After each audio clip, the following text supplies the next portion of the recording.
Robledo, muy buenas noches, ¿cómo estás? Muy buenas noches, Jaime, muy bien. Te agradezco mucho que hayas venido. Gracias, igualmente. Eres senador de la República y vocero de la campaña de Andrés Manuel López Obrador. Así es. Y el tema que nos ocupa es la propuesta justamente de Morena para la presidencia de la República. Sí. Bueno, además quiero decir que eres itamita. Así es. Del ITAM. Estudié Ciencia Política en el ITAM y una maestría en Derecho en la UNAM. Un poco no muy queridos en algún momento por Andrés López o por Andrés Manuel, pero bueno. No, los que han dirigido la hacienda pública del ITAM, desde Mid, Cordero, Videgaray, a ellos es a los que se refiere de manera muy específica. Entonces tú quedas exento. Pues digamos yo y miles de alumnos que entramos al ITAM con una lógica de servicio público distinta a los que él se refirió. Queda dicho.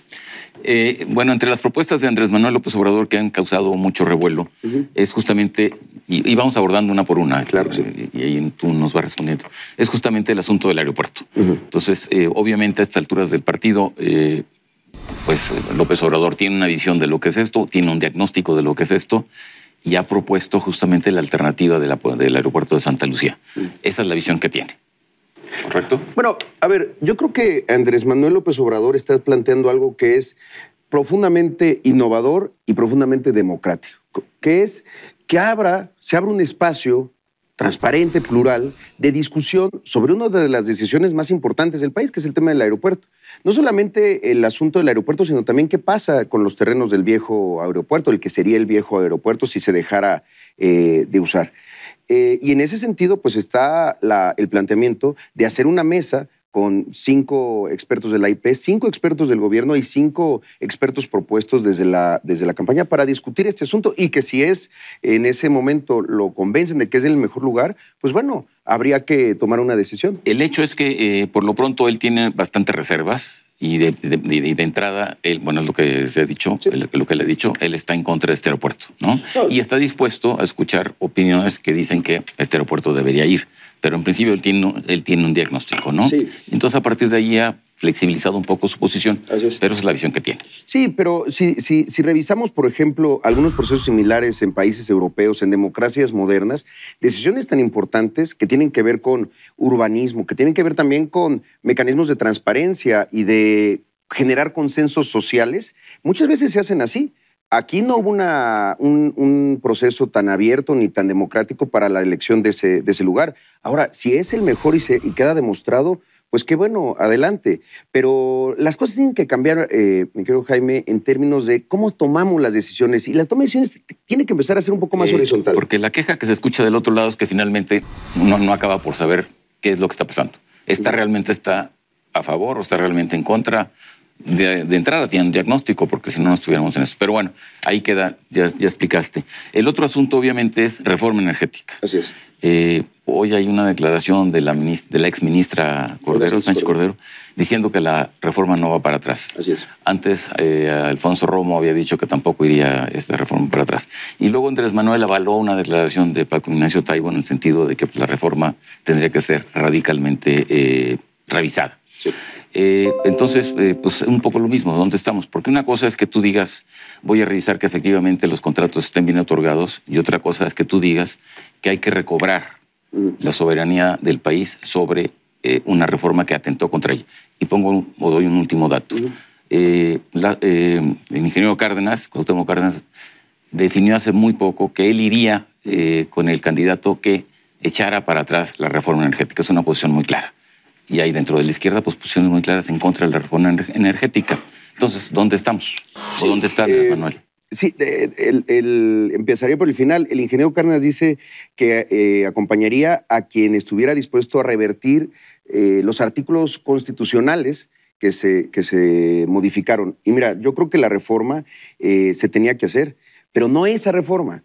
El gran Pero problema tenemos de la asunto reforma, es este. Sí, y como teníamos antes otro esquema, en una democracia todo es siempre perfectible y modificable. Por eso. En la propia reforma se estableció, y en eso pues, yo participé de manera muy activa porque tuvimos un voto en contra, no opositor a esa reforma, sino en un planteamiento de la otra reforma que sí había que hacer, en donde México Pero el hubiera no existe. Ese se puede hacer justamente y sería la tarea de López Obrador. Y pero en ese frente sentido, a esta reforma, digamos, la misma reforma actual tiene espacios para la revisión de contratos. Esta reforma, la que está aprobada. No, si la revisión de contratos es una cosa, pero lo que dice el ingeniero Cárdenas y la reversión de esta reforma en términos de artículos constitucionales, eso es lo que estaría finalmente en el asunto de echar abajo una reforma que ha modificado de esta manera la Constitución. La reforma energética se intentó desde hace ya tiempo modificar vía una consulta popular. Juntamos 2 millones de firmas para una consulta popular que la Corte echó para atrás. Yo estoy de acuerdo con eso. El asunto es, ¿cuál es el planteamiento? No hay una cancelación democrática después del 2 de julio.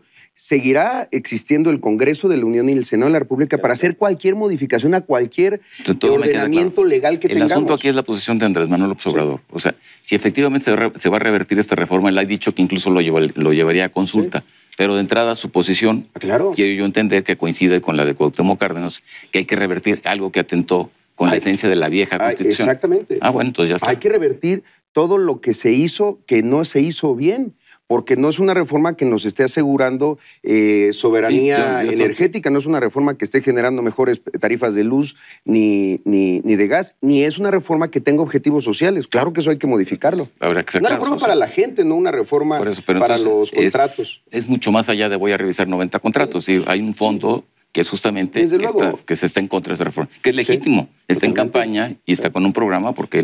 y hay que revertirla. Hay que revertir todo lo que está permitiendo que hoy Odebrecht no tenga responsables, porque la propia reforma no generó los mecanismos de transparencia que nosotros le pedíamos para que hoy, en estos días que se acaba de condenar a Lula da Silva, al expresidente de Perú, etcétera, toda Latinoamérica con Odebrecht, que tiene que ver mucho con el tema energético, han tenido mecanismos para llevar a presidentes a la cárcel, menos acá. Eso sería hacerla perfectible o perfeccionarla, pero aquí el asunto es... ¿Y no es eso echarla para atrás? El asunto es ir contra los artículos que efectivamente modificaron lo que había en la Constitución anteriormente. Esa es la esencia de la cuestión. Y la Constitución seguirá teniendo modificaciones en lo plazo del tiempo. Y habrá legítimo, una discusión, aparte yo no estoy contestando nomás para fijar los términos democrática en la que todo los eso me votos queda claro. serán los que decidan. El asunto nada más es de qué estamos hablando. Sí, claro. Ahora, otro asunto que ha levantado mucha polémica o discusión es el asunto de la amnistía al crimen organizado, finalmente al narcotráfico, fundamentalmente. Hoy hay una declaración de Andrés Manuel López Obrador en el sentido de que él apoya a los obispos que tienen diálogo con algunos líderes, digamos, de la delincuencia organizada. Sí. Se refiere a un obispo de Guerrero. Entonces, esta es una estrategia fundamental. Contrasta esta idea con quienes han propuesto, por ejemplo, la legalización de las drogas como una forma de eliminar el problema del narcotráfico. Lo que él está proponiendo es simple y llanamente y claramente una amnistía, como un camino viable para solucionar un problema que efectivamente no ha sido solucionado. Diría, son 3 partes. Primero, hay territorios de nuestro país hoy en las que no existe el Estado mexicano, en donde los territorios están controlados por el crimen organizado y que esos obispos, pero también defensores de los derechos humanos, protectores de migrantes, etcétera, arriesgan la vida de manera cotidiana, lo mismo que periodistas. Y en ese sentido, que tengan un diálogo, pues el Estado mexicano lo que tienen que hacer es protegerlos y después recuperar esos territorios. Segundo, la amnistía siempre ha estado planteada en un sentido principal, socavar la base social del narcotráfico. ¿A quiénes se le está planteando amnistía? En principio, primero, productores agrícolas, campesinos, que hoy tienen que sembrar amapola, hoja de opio, etcétera, marihuana, por un tema que tiene que ver con la pobreza. Segundo, jovencitos que han sido reclutados. Mira, hay información, no de nosotros ni de la campaña, información que plantea de la Comisión Nacional de Derechos Humanos que hay 1 de cada 10 niños menores de 14 años han tenido por lo menos un ofrecimiento para dedicarse a actividades ilícitas. Y no son narcotraficantes, son halcones, narcomenudistas, niños que meten drogas a la escuela. A ellos no les vamos a encontrar un camino de legalidad para que retornen a un Estado de Derecho, porque el propio Estado fue el que los expulsó de esas posibilidades. Gente de clase media que desafortunadamente por la ley de plata y plomo tuvo que cometer actividades ilícitas. Entonces, no, la amnistía está muy mal planteada. Ahora, el asunto es que tenemos un desorden nacional que hay que encontrar soluciones distintas a los problemas de siempre. Como simple acotación, lo que me estás describiendo es simple y llanamente lo que está pasando en Estados Unidos con un hecho muy simple. En California. La legalización del consumo de la marihuana. Todo lo que tú estás describiendo se acabó. Sí. Y no solamente se acabaron los de abajo, los que iban justamente por a lo mejor un menudeo de marihuana, sino se acaban los de arriba, porque automáticamente dejó de ser un... Pero en fin, lo dejamos ahí. Ahora, nada más una cosa. Hoy Calderón, por ejemplo, que habla de la legalización, ¿por qué no lo hizo como presidente? Hoy que Fox habla de la legalización, ¿por qué no lo hizo como presidente? Estoy de acuerdo. Hoy que el PRI lo está empezando a entonces, ¿por qué no lo hicieron en el poder? ¿Estaría Andrés Manuel López Obrador, tú crees, dispuesto a abrirse a un tema como el de la legalización, justamente en esta orientación que tú has dicho, de justamente sacar del juego a gente que no tiene por qué estar ahí? ¿Y por qué no quiere estar ahí si tiene necesidad de estar ahí? Mira, el territorio de la oferta política de Andrés Manuel, en ese y en todos los temas, es el futuro. Y si hay que revisar temas que tengan que ver con cómo se están solucionando problemas en el mundo, claro que los vamos a discutir. Como en cualquier otra democracia, todo debe de ser sujeto al análisis. Lo que sí no podemos caer es otra vez en las decisiones verticales en las que un presidente decide declararle la guerra al narcotráfico, sacar al ejército a las calles y por puro decreto, de la manera menos democrática posible, meternos en la situación de inseguridad que hoy nos lleva en un conteo de 250,000 muertos en un sexenio. Entonces, se nos acaba el tiempo. Claro que hay que plantear y escuchar todas las posibles soluciones a este desorden nacional que tenemos el día de hoy. Una última pregunta. Andrés Manuel ha planteado la construcción de 6 refinerías. Sí. Y se ha acotado por ahí, justamente desde sus contrincantes, que estas refinerías se construyen en el momento en que la tecnología está avanzando justamente a las energías sustentables. Por ejemplo, la energía solar. Y que en ese sentido la misma transformación de los automóviles va a ser justamente cada vez más innecesario el uso de la gasolina.